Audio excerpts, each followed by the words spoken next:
வணக்கம் ஐயா. எந்த பிள்ளையில என்ன பிள்ளை இருக்குது என்ன சரி இருக்குன்னு சொல்லி வெளியில் உள்ளவைக்கு தெரியாது. நான் பெத்த தாய், நான் அம்மா சொல்கிறேன். என் பிள்ளைக்கு 17 வயசு. இந்த 17 வயசுக்குள்ளேயும் அவர்கள் ஒரு கெட்ட செயலோ அல்லது எந்த ஒரு பழக்க வழக்கமோ இருந்ததில்லை. அவர் என் பிள்ளைகள் மேலே தப்பான பிரச்சனை அப்படி இருந்தால் இந்த டிவிஷன் போலீஸ்லேயோ அல்லது தண்ட ஊர் போலீஸ்லேயோ இல்லை அயல் போலீஸ்லேயோ ஏதாவது ஒரு கேஸ் இருந்திருக்கும் ஐயா. இதுவரைக்கும் என் பிள்ளை கண்டு சொல்லி போலீஸ்லேயோ கோர்ட்ஸ்லேயோ வழக்கண்டு சொல்லி எதுவுமே தாக்கப்பட இல்லை. என் பிள்ளைக்கு தெரிஞ்சதெல்லாம் ஒரு ஃப்ரெண்ட்ஸ் இல்லை, ஒரு நாகரிகமாக இதென்று தெரிஞ்சதில்லை. தண்ட குடும்பம், தண்ட அம்மா, இது தண்ட சொந்த பந்தம், இவ்வளோத்தையும் தான் பார்ப்பேன்.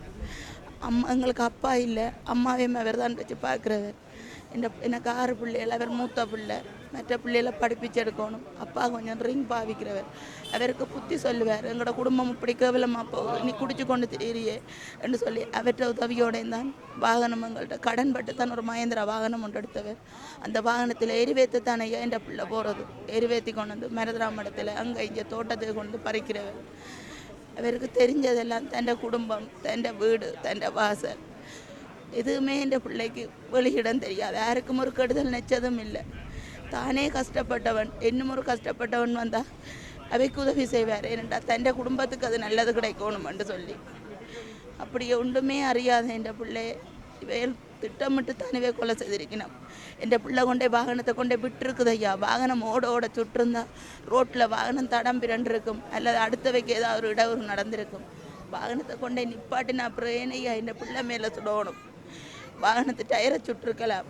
அப்போ என் பிள்ளை மேலேயே வேணுமென்று தானே சுட்டவங்க. அது ஒரு ஆள் சுட இல்லை, 2 பேர் சுட்டன்னு சொல்லி ஒவ்வொரு வதந்தி சொல்லி நம்ம ஐயா.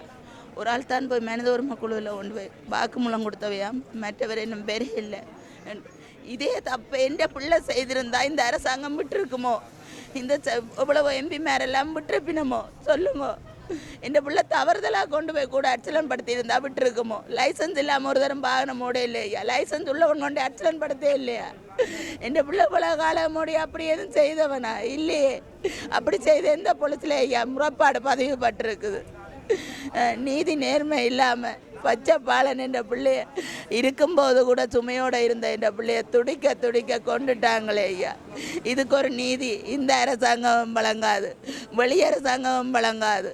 காசுக்காரனுக்கு தான் எல்லாரும் சப்போர்ட்டும். இந்த கஷ்டப்பட்டவனுக்கு ஒரு நீதியும் இல்லையோ? இந்த இளவெத்த பிள்ளைக்கு ஒரு நீதி இல்லையோ ஐயா?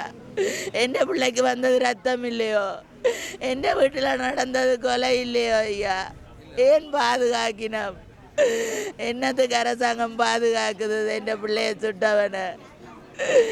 என் குடும்பமே அவரை நம்பித்தானே ஐயா இருந்தது ஐயா. என் பிள்ளை கனவுல கூட வந்து தங்கச்சிட்ட சொல்கிறாராம், அம்மாவுக்கு வருத்தம், அம்மாவை கவனமாக பார் என்று. அப்படி ஒரு வீரம்பு கூட என் பிள்ளை இது நினைக்காத ஐயா. நாய்க்கு வருத்தம்னாலே குளிப்பாட்டி மறந்து போடுறேன் என் பிள்ளை. என்ன பிள்ளையேன்னு இப்படி அநியாயமாக கொண்டாங்க. அவர்கிட்ட தங்கச்சி வந்து சொல்கிறா, அம்மா நாங்கள் மருந்து குடிச்சு அண்ணாட்டையே போவோம், டெய்லி அழுது நீயும் இப்படி இருந்து. இந்த சின்ன பிள்ளை அண்ணன் அப்படியே துடிச்சு கொண்டு இருக்குது. வீட்டில் வார வைக்க சில பேருக்கு தெரியும் ஐயா, அண்ணாண்ட போட்டோவை பார்த்து அண்ணன் நான் சொல்கிறது இதாக இருந்தால் இந்த சின்ன பிள்ளைகள்கிட்டே மிச்சத்தை நீங்கள் கேட்டுக்கொள்ளுங்க. என்னை பொறுத்த வரைக்கும் என் பிள்ளைக்கு நீதி கிடைக்கணும். என் பிள்ளைய சுட்டவனுக்கு தகுந்த தண்டனை கிடைக்கணும். அவ்வளோதான் இப்போ என்னால் சொல்ல முடியும். வேறு எதுவும் எனக்கு சொல்கிறதுக்கு இடம் இல்லையா?